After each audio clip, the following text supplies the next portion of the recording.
this is part of the automation of your speaking. Okay, some of the things needs to be automated. Okay, all right. So the first structure that we're going to discuss tonight is the PPF structure. P for past, P for present, and F for future. So present, past, and future, or past, present, and future. So how you describe something. Most often in part one, you are asked questions about your preferences and opinion. And these questions start with what or do. What or do. These are the most common WH words and question type in part one. So you can use PPF structure to make an answer. Okay, first, describe the current situation. Then talk about how it used to be. And finally, say how it might change or what you expect to be happening in the future. All right. So these are the things that you incorporate in your answer. Take a very simple question first. Say the examiner is asking you about your favorite color. What's your favorite color? So you can say, what is your favorite color now? Then you can include what was your favorite color growing up, or maybe when you were younger, and then say how your preference might change in the future. Okay. So you can say, I love white. White is now my favorite color. However, when I was young, I used to love green.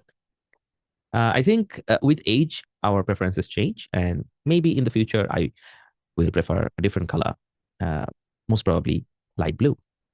So this is a very oversimplification of this structure. You can use it in more comprehensive questions as well, right? This is a very simple question. What is your favorite color, right?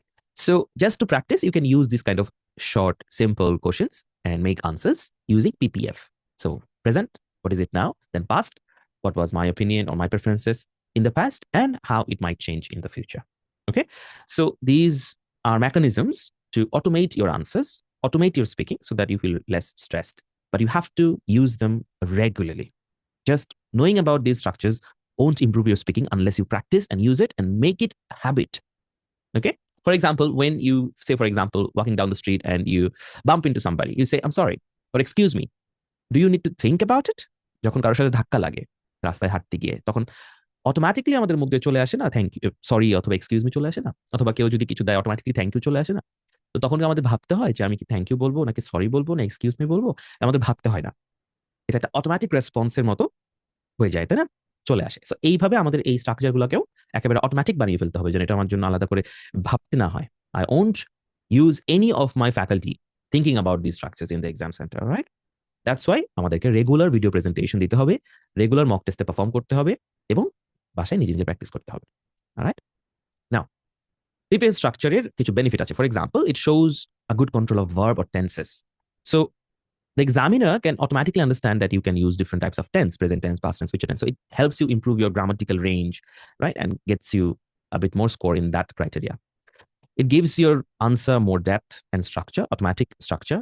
So there is a chronological order of how you are describing this situation. And it makes your response more natural and more complete, because people naturally talk like that. Even in Bangla, we talk like that. Okay, যে কোনো জিজ্ঞাসা করলে ice cream খাবেন, আরে আমি তো আগে অনেক আইসক্রিম খেতাম, এখন ইদানিং আর আইসক্রিম টেস্ট আমি খাই না। কেন? দাঁতের একটা কি হয়েছে, ফিলার করেছি বা দাঁতের একটা ক্যাপ পরিয়েছি, ঠিক হলে তারপরে আবার ইনশাল্লাহ খাবো। সো তাহলে দেখেন, পাস্ট প্রেজেন্ট ফিউচার মিলিয়ে একটা আনসার কিন্তু আমরা বাংলাতেও দিয়ে দিই, right?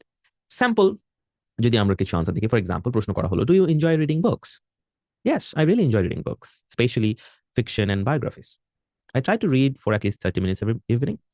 When I was younger, I wasn't very interested in reading, but that changed in high school when a teacher recommended some great novels. Perhaps in the future, I'll try audiobooks or join a book club to share ideas with others. That's a very comprehensive answer. Okay, so use present, past, and future. Okay, some more example. Do you enjoy cooking? I like cooking simple meals at home. I used to avoid it, but I learned during lockdown. I want to learn international dishes in the future. So this is a much more simpler version. So I used to, this is something which is going to be very helpful for you when you describe a past situation. I used to. So I used to do something. That means, অতীতে এটা আমি করতাম। Do you often use public transport? I take the bus to work every day. I was a student and I walked or biked everywhere. I might start using the metro more when it's extended. আমাদের দেশে এখন metro চালু হয়েছে, right? So just to give you some idea, যে ছোট করে ওইগুলো বলা যায় জাস্ট 3টা সেন্টেন্সের মধ্যে, okay? When I was a student, I used to take the bus all the time. Nowadays, I prefer to take an Uber, Perhaps in the future, when the metro extends to my area, I will take it because it is much more convenient and less expensive. ঠিক আছে, আমি আরেকটা sample বললাম। So this is how you practise at home, যে একটা question নিয়ে ওই কোশ্চেনটাকে PPF ফরম্যাটে বারবার বলার চেষ্টা করা।